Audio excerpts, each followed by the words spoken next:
Te quiero contar una historia en la que una mujer en la Biblia llamada Ana lloraba amargamente porque no había recibido lo que ella había estado esperando durante tantos años. Y esta es la historia de Ana, la cual encontramos en el primer libro de Samuel, del 1 al 11. Pero lo interesante de esta historia es que esta mujer oraba y lloraba, dice la palabra abundantemente, o se pudiera entender eh, de una manera insistente. Pero en esta historia lo que Ana dice, a través de lo que leemos en la palabra, es muy interesante porque a partir de esta historia podemos darnos cuenta que la mujer fue específica en lo que estaba pidiendo. Y te voy a compartir lo que dice esta historia y en específico cómo se hizo esta oración para que más o menos entiendas lo que te voy a tratar de explicar.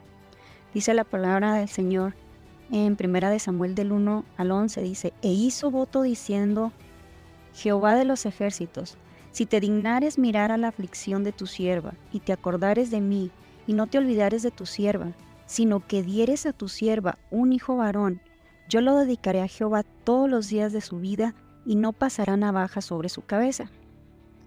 Esta historia nos muestra la aflicción de una mujer que durante muchos años había estado esperando tener un hijo, el cual por una o por otra razón pues no había sido posible que ella pudiera quedar embarazada de su esposa. Pero la oración de Ana nos da un aliento, nos da una esperanza de que cuando pides de una manera correcta, con la fe, creyendo que lo vas a recibir, el milagro sucede. ¿Por qué te digo esto? Porque lo primero que Ana hace es reconocer el poder de Dios, porque lo llama Jehová de los ejércitos. La segunda parte que Ana reconoce es su humildad al decir que ella es una sierva.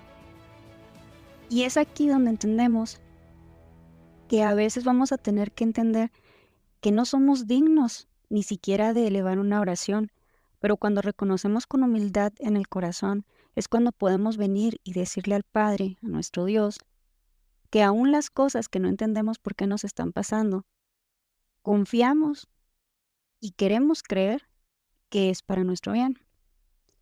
La tercera parte en la que Ana está pidiendo, no solamente está pidiendo un milagro, ni tampoco está pidiendo un hijo, sino que está prácticamente poniendo sus condiciones en las que ella dice: quiero quedar embarazada, quiero que ese hijo nazca y quiero que sea un varón. Y creemos que orar es solamente sacar la lista de cosas que nos hacen falta, pero a veces se nos olvida entender cuáles de esas cosas de verdad las queremos, cuáles anhelamos y cuáles solamente las necesitamos.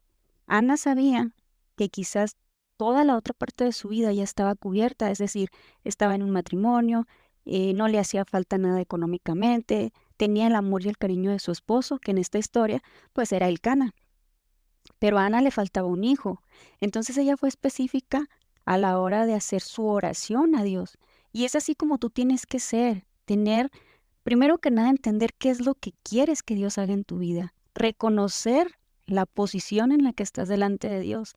Es decir, si te has apartado de Él, si has estado sin tener una comunión con Él, si has dejado de ir a la iglesia, si un día conociste de Él y de pronto por cuestiones ajenas, simplemente ya no quisiste ir, o si simplemente ni siquiera puedes elevar una oración porque no te sientes digno de que Dios escuche tu oración. Pero en esta tarde te quiero eh, animar a que seas como Ana, a que reconozcas el poder de Dios y que solamente es Él el que puede sacarte de la condición en la cual quizás ahorita estás atravesando. Yo no sé tu situación, pero lo único que sí sé es que Dios es el Dios de los imposibles. Tienes que reconocer qué es lo que necesitas que Dios haga en tu vida. Tienes que entender que a veces hay cosas que se piden desde lo carnal y otras que se piden eh, desde un aspecto espiritual. ¿Para qué? Pues para tu crecimiento. Y no te estoy hablando como un crecimiento como líder o como parte de una congregación, sino crecimiento a nivel personal, familiar, laboral incluso. ¿Por qué? Porque entendemos que cuando Dios nos da la gracia y su favor, donde estemos, vamos a hacer lo mejor que podamos. Pero para eso tienes que entender que a la hora de hacer una oración, cuando ya identificas el poder de Dios, cuando ya conoces tu condición, ahora tienes que ser lo más específico posible en tu petición. Es decir, ¿quieres un trabajo? ¿Para qué quieres ese trabajo? ¿Qué vas a hacer con ese trabajo? ¿Cómo vas a desarrollar ese trabajo? ¿Quieres tener un hijo? ¿Qué es lo que vas a hacer cuando tengas un hijo? Si ahorita tu tiempo lo sabes distribuir, entonces tienes que pensar en cómo lo harías teniendo un hijo. Si lo que quieres son finanzas, si lo que quieres es un compañero de vida o simplemente una amistad, tienes que ser específico en lo que quieres para que entonces la oración sea lo más precisa posible. Con esto no te estoy diciendo que si no oras de esta manera Dios no lo va a entender o no lo va a escuchar. Hay oraciones que incluso en silencio Dios las entiende. ¿Pero por qué? Porque tienes que tener la fe de abrir tu boca y decir específicamente. A veces hay oraciones tan rápidas, tan cortas, que solamente dices una palabra y el Padre entiende y responde. Pero cuando estamos hablando específicamente por milagros, por esos anhelos del corazón, no es que Dios retarde su promesa, no es que Él responda solamente a aquellos que derraman su corazón o que pasan horas y horas orando, no, sino se trata de que verdaderamente tú creas en eso que tú estás pidiendo para que sea Él el que te responda y te consuele en el tiempo que vas a estar esperando esa promesa. Porque tú puedes orar hoy, pero va a pasar un día, 2 días, 3 días y quizás no va a suceder. Y quizás tú puedes decir que Dios no te escuchó o que no era el tiempo para que te respondiera. Pero más allá de esperar en la incertidumbre de el tiempo que estás contando, tienes que entender que ese tiempo por el cual no está llegando de momento tu respuesta, tu promesa, tu petición, es porque el Señor está preparando todo el escenario. A veces nosotros solamente pensamos en el aquí y en el ahora, pero Él ya vio todo el plan y todo el mapa de nuestra vida. Entonces es por eso que a veces las cosas que tanto estamos anhelando no llegan en nuestro tiempo, sino llegan en el tiempo de Él. Y probablemente Ana ya tenía mucho tiempo orando y quizás esta misma oración la había repetido infinidad de veces, pero no llegó cuando ella lo pidió, llegó cuando el Señor quiso darle la bendición de tener un hijo. El último punto que te quiero contar de la oración de Ana es, una vez que ella reconoció el poder de Dios, entendió su condición de sierva, supo específicamente qué pedir, ahora ella hace un pacto con Dios y le dice, si tú me dieras un hijo varón, entonces es ahí cuando ella ya le dice, ok, vamos a pactar, me lo vas a dar y yo me voy a encargar de que te sirva. ¿Y cuánto tiempo te va a servir? No te va a servir solamente los fines de semana o no te va a servir en vacaciones, te va a servir todos los días de su vida.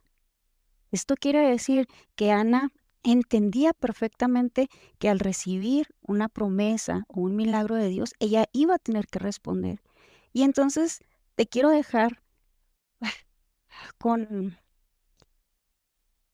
con la idea de que analices qué vas a hacer el día que recibas tu milagro, qué vas a hacer el día que la promesa llegue, qué vas a hacer el día que veas cómo la mano de Dios te dio gracia, te dio favor para obtener lo que tanto estabas anhelando. Tú puedes tomar tu promesa, recibir tu milagro y simplemente creer que lo mereces y hacer como si ese Dios poderoso que te escuchó nunca hubiera estado presente. O creer que en verdad Él respondió con un propósito específico. Entonces, una vez que tú recibas ese milagro, esa promesa o lo que tanto estás anhelando, tienes que reconocer que vas a pactar con Él y la manera en la que vas a pactar va a ser solamente decirle qué vas a hacer con eso que Él te está entregando. Yo te quiero animar a que si no tienes una relación con Dios, si no conoces de Dios, si nunca has ido a una iglesia o si simplemente te apartaste, ahí donde te encuentres solamente cierres tus ojos, pienses desde lo más profundo de tu corazón qué es lo que necesitas, qué es lo que quieres cómo está tu corazón, cómo está tu mente, cómo está tu relación con otras personas. Y que le digas a Dios desde lo profundo de tu corazón lo que necesitas, lo que quieres, para qué lo quieres. Y yo te aseguro, porque lo he visto y porque lo he vivido, que Dios no se va a quedar sin responder. Quizás no vas a tener la habilidad de entenderlo rápido, pero lo vas a entender sin duda. Espero que esta plática o esta historia de la Biblia te ayude quizás a entender por lo que tú estás hablando.